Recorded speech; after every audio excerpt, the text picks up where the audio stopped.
दीप जी, मैं एक लड़के से शादी करना चाहती हूँ, लेकिन मेरे घर वाले ज़रा भी नहीं मान रहे हैं, क्योंकि हम दोनों की जात अलग है। घर वालों का कहना है कि इस शादी से समाज में हमारी इज्जत ख़त्म हो जाएगी। मेरे घर वाले मेरी अरेंज मैरिज करवाना चाहते हैं और पापा मम्मी दोनों मरने मारने पर उतारू हो चुके हैं, तथा मुझे भाई बहन का भी साथ नहीं मिल रहा। मैं जिससे शादी करना चाहती हूँ वह एक पढ़ा लिखा, समझदार और अच्छी नौकरी करने वाला लड़का है, जिसकी तलाश मेरे माता पिता को है। हम दोनों ही अपनी लाइफ में सफल हैं, लेकिन सिर्फ हमारी जात अलग होने की वजह से मेरे पेरेंट्स मान नहीं रहे। प्लीज़ मुझे बताइए कि मैं घर वालों को कैसे मनाऊं। अगर मैं घर वालों की बात मानकर उनके पसंद के लड़के से शादी करती हूँ, तो मैं उस रिश्ते को कैसे निभा पाऊंगी जो मेरे मर्जी के खिलाफ है। सर, मैं अपने माता पिता से बहुत प्यार करती हूँ और उन्हें दुखी नहीं देख सकती, लेकिन मैं अपनी ज़िंदगी भी बर्बाद नहीं कर सकती। मैं बहुत परेशान हूँ। कभी कभी मुझे आत्महत्या करने के अलावा कोई रास्ता नहीं दिखता, लेकिन तभी मुझे आपके शब्द याद आते हैं कि इंसान का जीवन सबसे ज़्यादा महत्वपूर्ण है और मुझे ये जीवन बर्बाद नहीं करना है। सर, मैं विद्रोही स्वभाव की हूँ, लेकिन मैं अपने साथ ज़बरदस्ती भी नहीं सह सकती। मुझे मेरी आत्मा इस बात की इजाज़त नहीं देती कि मैं बिना अपने मन के किसी से भी शादी कर लूँ। मुझे समझ नहीं आता कि शादी के लिए जाति की क्या ज़रूरत है। जिसे मैं पसंद करती हूँ, अगर उसमें कोई बुराई हो तो मैं घर वालों की बात मान भी लूँ, लेकिन जब मेरी पसंद हर तरह से मेरे लिए सही है, तो मैं कैसे उस इंसान को छोड़ दूँ। हम जीवन भर एक सच्चे प्यार की तलाश करते हैं, और अब जब वो मुझे मिला है तो मैं उसे न अपनाऊं, वो भी सिर्फ इसीलिए कि वो मेरी जाति का नहीं है। मैंने आपकी बात सुनी। पता नहीं क्यों यह मनुष्य बेकार में अपने को उलझनों में फंसाता है। हमारी एक ही जात है, हम मनुष्य हैं, है ना? न तो हम हिंदू, मुस्लिम, सिख, ईसाई हैं, न हम ब्राह्मण, वैष्णव या और कुछ है। अब जिन मूर्खों को ये मूर्खताएं ओढ़नी है, उन्हें ओढ़ने दो। उनके जीवन में यूं भी बहुत खुशी नहीं है, क्योंकि वो परमात्मा से विपरीत जी रहे हैं। अब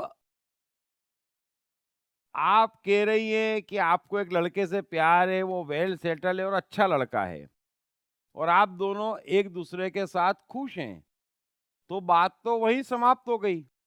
इसके आगे की जो भी बात है वो बेकार की बात है। अब घर वाले राजी नहीं हो रहे हैं। क्यों? क्योंकि वो जात पात में मानते हैं, तो वे गलत मानते हैं, और जो गलत मानते हैं उसकी चिंता मनुष्य को नहीं करनी चाहिए। कम से कम इतनी धार्मिकता तो हर मनुष्य में होनी चाहिए। हर मनुष्य को यहाँ अपने अच्छे कर्मों का अच्छा भुगतना है और बुरे कर्मों का बुरा भुगतना है ना? सो ये उनके बुरे कर्म है जिसका उनको भुगतना है। आप एक दो बार समझाने की कोशिश कर लें, वरना उनकी चिंता छोड़ें। फिर वे कह रहे हमारी इज्जत चली जाएगी। तो रोज क्या एनडीटीवी और एबीपी न्यूज़ पे उनका नाम आ रहा है क्या? है क्या इज्जत किसी की यहाँ पर? बेमतलब की बातें। सो ऐसे अहंकारियों की सुनने का भी कोई कारण नहीं है। मनुष्य का सबसे पहला कर्तव्य अपने जीवन के प्रति है, क्योंकि ईश्वर सबसे निकट हमारे शरीर में है, हमारे भीतर है। उसकी रक्षा करना हर मनुष्य का कर्तव्य है। सो आप ये सवाल पूछे ही मत, आपके जीवन में कोई उलझन नहीं है।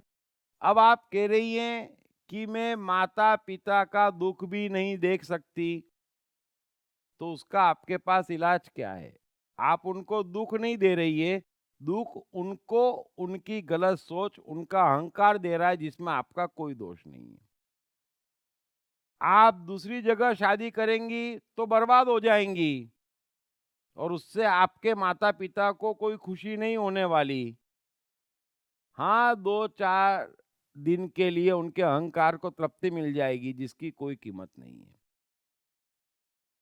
यदि आप उस लड़के से विवाह नहीं करेंगी, तो मन का एक और नियम समझ लीजिए कि आप अपने आगे आने वाले खराब जीवन के लिए जीवन भर माता-पिता को कोसती रहेंगी, और मन ही मन एक दिन आपको उनसे नफ़रत हो जाएगी, क्योंकि मन का ये नियम है कि यहाँ कोई किसी को माफ नहीं करता है।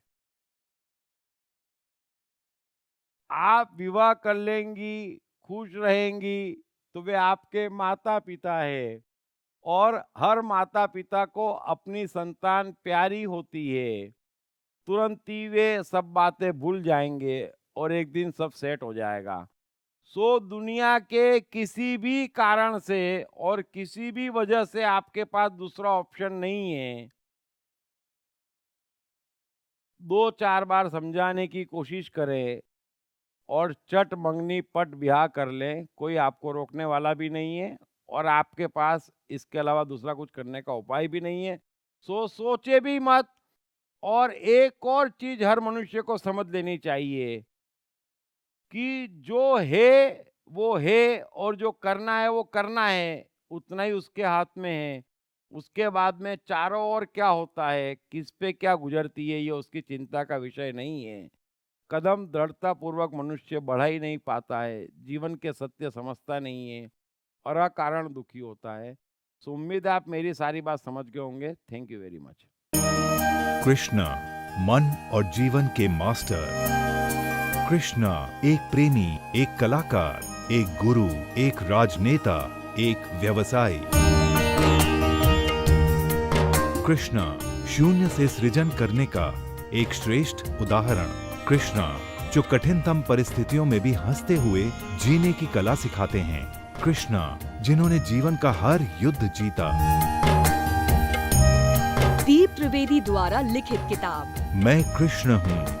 ये किताब कृष्ण के संपूर्ण जीवन पर रिसर्च करने के बाद कुछ इस साइकोलॉजिकल अंदाज में सिलसिलेवार रूप से लिखी गई है कि जिसे पढ़ते पढ़ते आपका जीवन भी बदलता चला जाएगा। मैं कृष्ण हूँ।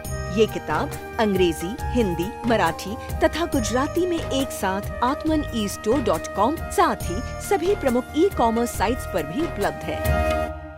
दीप त्रिवेदी की मनुष्य के जीवन और उसकी साइकोलॉजी पर एक गहरी पकड़ है।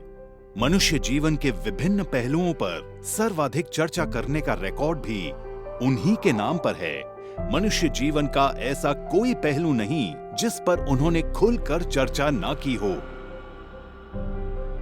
जैसे कि path of life, personality, complex, guilt, love, expectation, partiality, acceptance, fear, hypocrisy, creativity, wealth, who is God, concentration, confusion, power of transformation, joy and success, mind and brain, day sleep, natural intelligence, change your future, ego, non-violence, freedom, तथा दीप talks ताओ ते चिंग के अंतर्गत दीप त्रिवेदी द्वारा मशहूर Chinese philosopher लाओ त्से के महान सूत्रों पर चर्चा।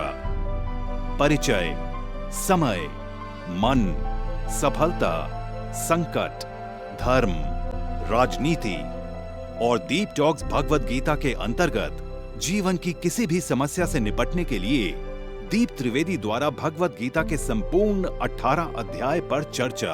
आप ये तमाम डीवीडीज और सीडी सुनकर अपना और अपने परिवार का जीवन बदल सकते हैं।